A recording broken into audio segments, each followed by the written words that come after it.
का था। इस आदमी की उम्र 118 साल है और ये दुनिया का इकलौता ऐसा इंसान है जो कि मोर्टल है, यानी कि मरने वाला है। नीमो को एक हॉस्पिटल में रखा गया है और हर कंट्री की मीडिया इस बात को लेकर बहुत ज्यादा क्यूरियस है कि जब नीमो की डेथ होगी तो तब क्या कुछ होगा, क्योंकि सालों से लोगों ने कभी किसी इंसान को मरते हुए नहीं देखा। नीमो के पास रिकॉर्ड्स के बारे में कोई भी इंफॉर्मेशन नहीं थी और ये इंफॉर्मेशन जानने के लिए उसके पास एक साइकेट्रिस्ट आता है। वो उसे हिप्नोटाइज करता है ताकि उससे उसकी पास्ट मेमोरीज के बारे में जान सके। और फिर साइकेट्रिस्ट को पता चलता है कि नीमो को अपनी गुजरी हुई जिंदगी के सिर्फ 3 इंसिडेंट्स याद हैं। एक जब वो 9 साल का था और उसके मॉम डैड का डाइवोर्स हुआ था, दूसरा जब वो 15 साल का था और उसे पहली दफा प्यार हुआ था, और तीसरा जब वो 34 इयर्स का था। इसके बाद जब साइकेट्रिस्ट वहाँ पर नहीं था तो तभी एक जर्नलिस्ट नीमो के रूम में आ जाता है। जर्नलिस्ट उससे उसके पास्ट के बारे में क्वेश्चंस करता है और नीमो को जो जो याद आ रहा था वो जर्नलिस्ट को बताने लगता है। नीमो उससे बताता है कि बर्थ से पहले वो जहाँ था उसके साथ साथ वहाँ सभी बच्चों के पास ये पावर्स थी कि वो अपना फ्यूचर देख सकते थे, लेकिन दुनिया में आने से पहले एंजल्स उनकी मेमोरीज इरेज कर देती थी। लेकिन वो नीमो की मेमोरी इरेज करना भूल गई और उसकी इसी तरह बर्थ हो गई। अब नीमो के पास बचपन से ही फ्यूचर प्रिडिक्ट करने की सुपर पावर थी और उसने अपने पेरेंट्स भी खुद ही चूज किए थे। फिर जब नीमो 9 साल का होता है तो हम देखते हैं कि उसके घर के पास 3 लड़कियां रहती थी जिनका नाम एना, जीन और एलिस था। नीमो इन तीनों लड़कियों से अपने फ्यूचर की अलग अलग टाइमलाइंस में शादी करेगा। फिर वो अपनी मॉम को उन्हीं एंजल्स के बारे में बताता है जिन्होंने बच्चों की मेमोरी इरेज की थी और फिर प्रिडिक्ट करता है कि उसकी फादर की कार का एक लेडी के साथ एक्सीडेंट होगा। लेकिन उसकी मॉम कहती है कि ऐसा कुछ नहीं है, लोग सिर्फ अपना पास्ट देख सकते हैं, ना कि फ्यूचर। इसके बाद हमें पता चलता है कि 13.5 बिलियन सालों पहले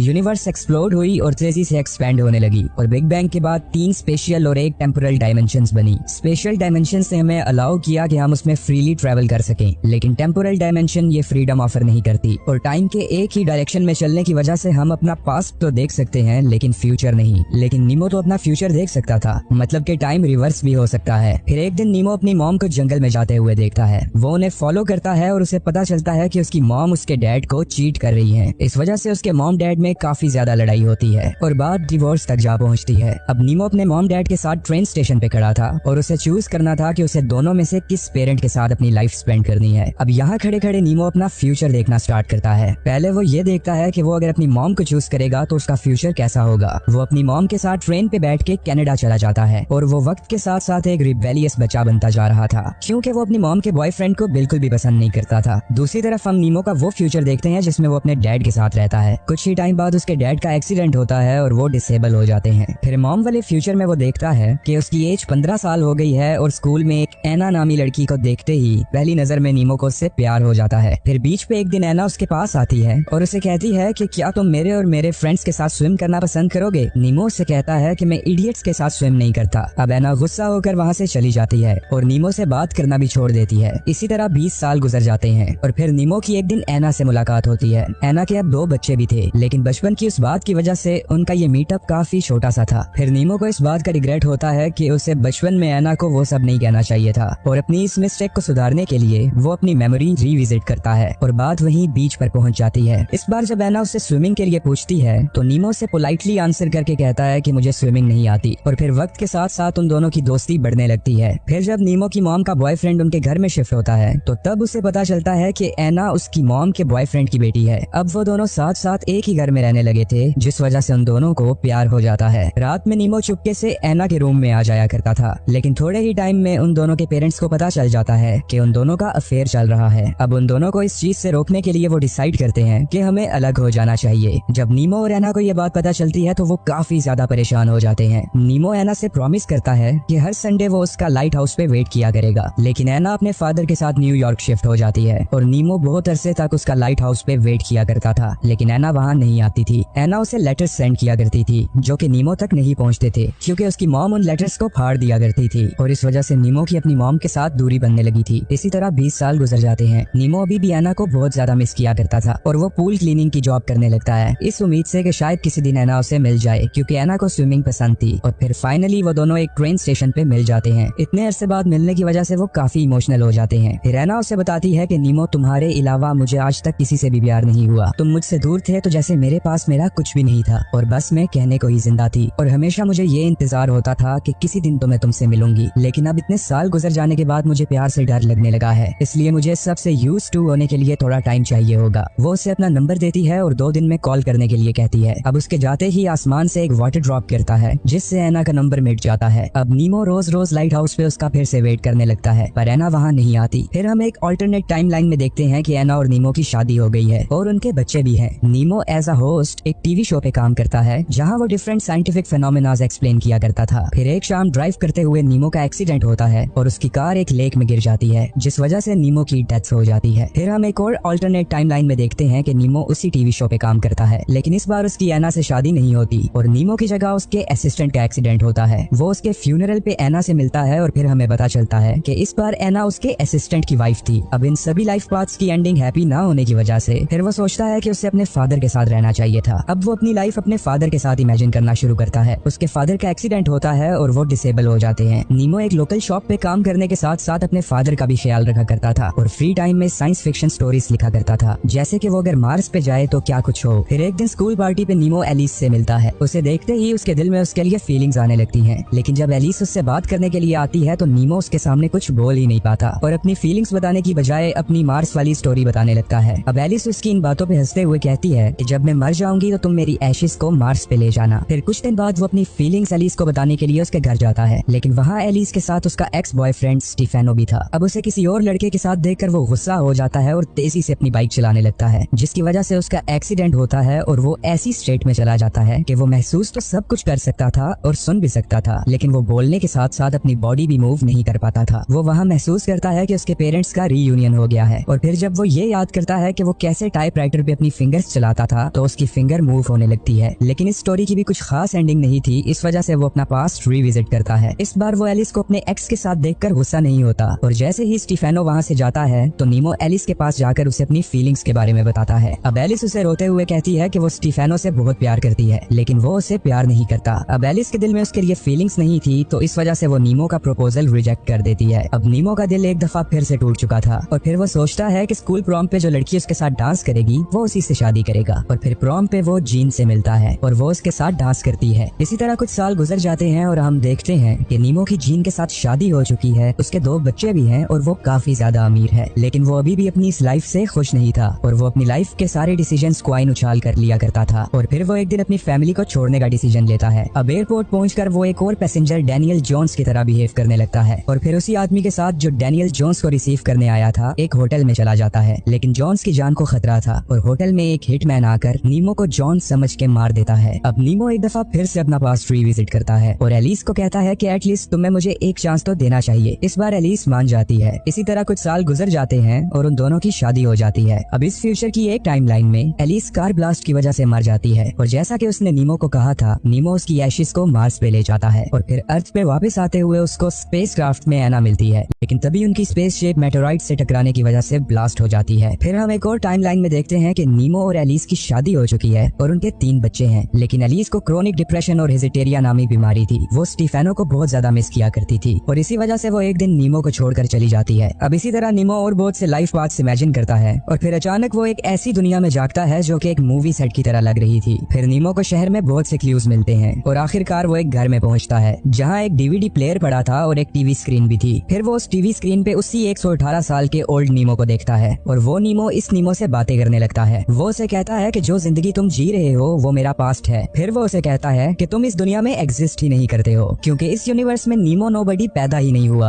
और ये सब लाइफ पाथ्स वो हैं जो अनबोर्न नीमो के माइंड में चल रहे थे और मैं 12 फरवरी सुबह के 5:50 तक ही जिंदा रहूंगा। अब ओल्ड नीमो से ये सब सुनने के बाद जर्नलिस्ट बहुत ज्यादा कंफ्यूज हो गया था। वो उसे कहता है कि तुम्हारे इतने ज्यादा पास्ट सोना कैसे पॉसिबल है। ओल्ड नीमो उसे कहता है कि ये सब ठीक है, हर पाथ राइट पाथ है। ये सुनकर जर्नलिस्ट और भी ज्यादा हैरान हो गया था। फिर नीमो हंसते हुए उसे कहता है कि क्या तुम सच में एग्जिस्ट करते हो और फिर वो उसे बताता है कि हम में से कोई भी एग्जिस्ट नहीं करता। ये सब स्टोरी लाइंस वो फिगमेंट्स हैं जो उस 9 साल के नीमो के माइंड में चल रहे हैं जो कि ट्रेन स्टेशन पे खड़ा अपना फ्यूचर डिसाइड कर रहा है। अब सब ऑप्शंस की एंडिंग्स देखने के बाद फाइनली वो डिसाइड करता है कि वो थर्ड ऑप्शन चूज करेगा, मतलब ना वो अपनी मॉम के साथ रहेगा ना ही अपने डैड के साथ रहेगा। अब इस ऑप्शन को चूज करते ही जो सब उसके माइंड में चल रहा था वो सब मिटने लगता है क्योंकि अब उसका डिसीजन बिल्कुल क्लियर था। फिर हम देखते हैं कि ओल्ड नीमो अपने बेड पे लेटा हुआ है और 5:50 बजने से ठीक पहले वो एना को याद करता है और उसका नाम लेता है और फिर हमें पता चलता है कि नीमो की इस लाइफ में एना लाइट हाउस पे आ गई थी और वो दोनों एक साथ रहने लगे थे और ये वर्जन नीमो की लाइफ का रियल वर्जन था। फिर ठीक 5:50 में यूनिवर्स की एक्सपेंशन रुक जाती है और वो वापस कॉन्ट्रैक्ट होने लगती है, यानी कि टाइम रिवर्स में चलने लगता है और टेम्पोरल डायमेंशन भी क्लोज हो जाती है। नीमो अपने बचपन में वापस आ जाता है और अपने पेरेंट्स को एक साथ देखता है और एना भी उसके साथ थी और हम ओल्ड नीमो को हंसते हुए अपनी लाइफ में पीछे जाते हुए देखते हैं। वो इस बात से खुश था क्योंकि छोटे नीमो को अपनी सच्ची जिंदगी और सच्चा प्यार मिल